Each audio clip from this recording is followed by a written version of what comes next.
This is a very interesting gospel, and it's attached to that first reading which comes from the prophet Isaiah. And I'd like to just reflect on it for a few moments. I'll try not to be too long. But there are four parts to what I'd like to suggest. The first part deals with the Old Testament, the Semitic tradition of meals.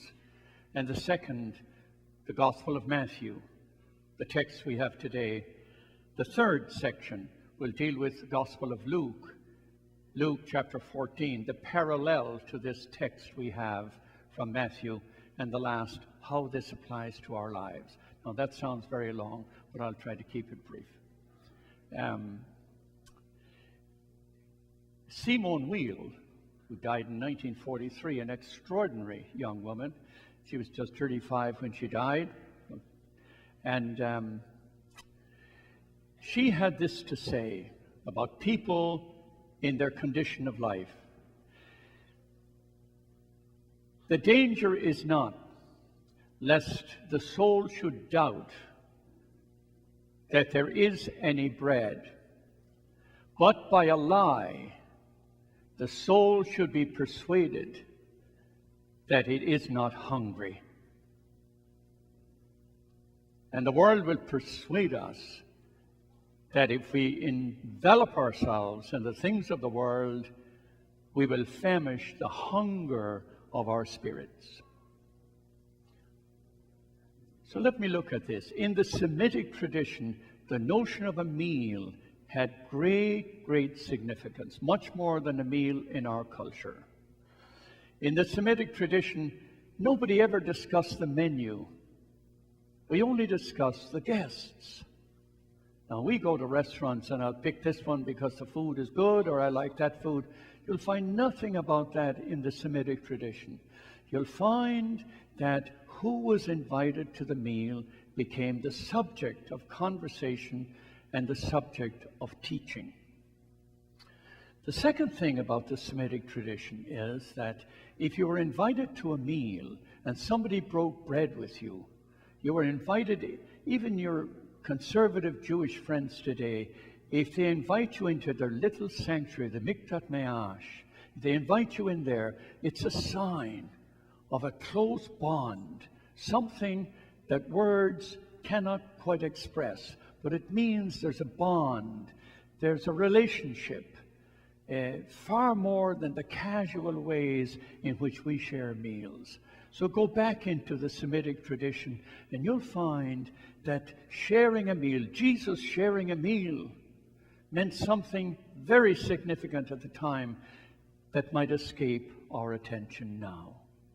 So that's some background. The Gospel of Matthew comes late, way after the fall of Jerusalem in the year 70. And what Matthew has done, being a Jewish gospel, he sets this contest between Jesus and the Pharisees and the elders, the priests. He sets it in the temple, chapter 22 in Matthew's gospel. And here there is a tension. And Matthew gives a kind of a homiletic allegory to the original teaching of Jesus. And he adds things to it, and he flavors it, and he puts it into context for his church somewhere maybe around the year 100.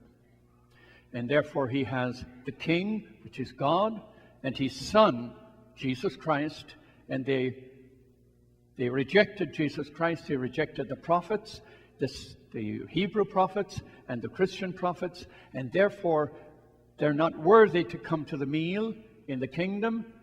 And the people of Israel rejected Jesus, therefore they're not worthy to come to the meal. And the king, in rage, will destroy their city. He is referring clearly to the destruction of Jerusalem in the year 70. So we have to somehow investigate in a scholarship way the text of Matthew's gospel in order to get to the essential message. And most scholars will say the essential message is far clearer when it appears in the Gospel of Luke. It doesn't appear in the other two Gospels. So now looking at Luke chapter 14. Jesus has three teachings at a meal. Eugene Laverdiere, this illustrious scholar, has a book called Dining in the Kingdom, and he emphasizes that Luke's Gospel has many meals. Maybe he counts 10 meals. Depends on how you count. It could be 9, 10, it might be more, but there's certainly 10 meals in the life of Jesus appearing in the Gospel of Luke. And all of these meals, they all have teachings.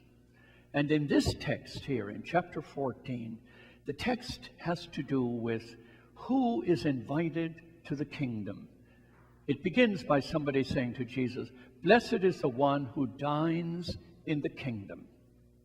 And then Jesus goes on to tell this story. But he has only one servant going out to summon them, and the master of the house who has the feast does not destroy the city, but he goes out into the highways and the byways. He invites the lame, the blind, the crippled, the poor. They're the ones who get invited to the meal because they are the ones who are hungry. The first ones invited to the meal were not hungry. They were distracted. They had many things going on in their lives. That may well happen to us. We don't always hunger for the Eucharist. It's a presumption. We just receive the Eucharist until we meet somebody who is excluded from the Eucharist. And then you'll find out they have this deep hunger for the Eucharist. So Jesus is saying here to us, when you are in darkness, when things go against you, when you encounter failure, when sin overwhelms you, when life is full of conflicts, when you're questioning things, when some of the happenings of the church bewilder you, when your life is empty, you're not sure where you're going, you're questioning things, you're doubting even the most fundamental things in your life. Your deep relationships have betrayed you. Something has fallen apart. You lost your job. Your life is in chaos.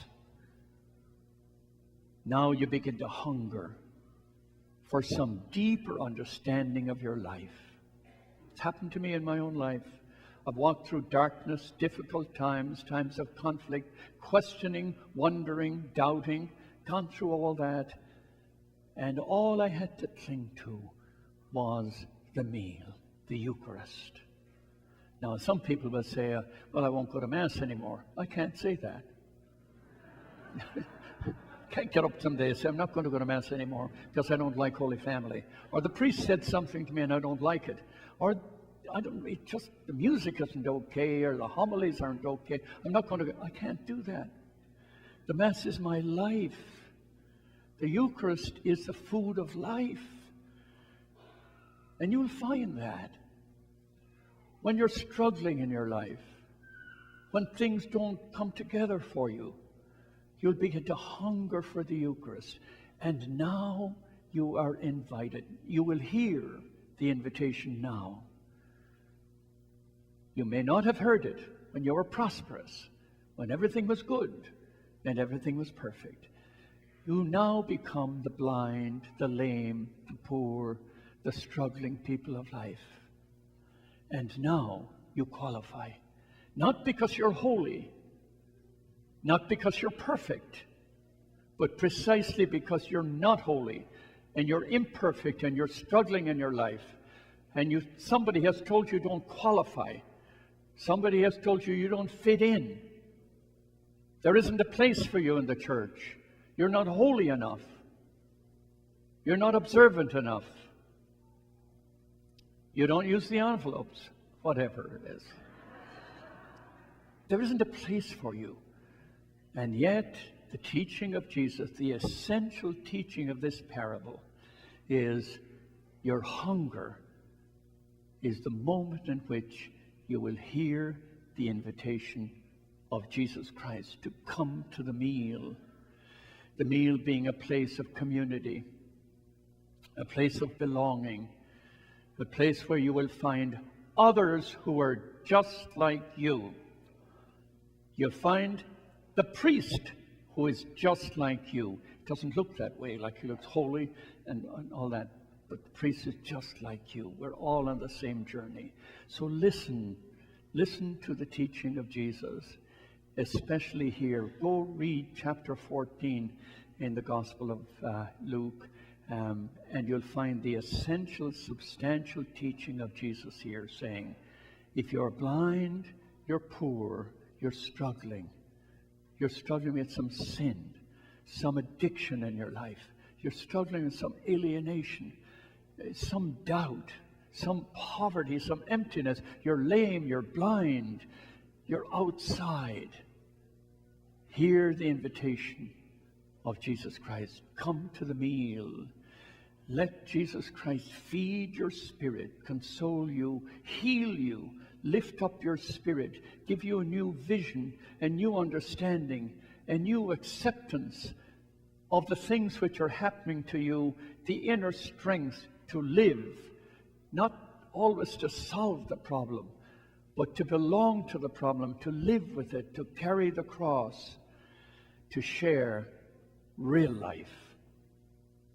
When you share real life, you will hear the invitation of Jesus Christ to come to the meal, be fed, be refreshed, be renewed.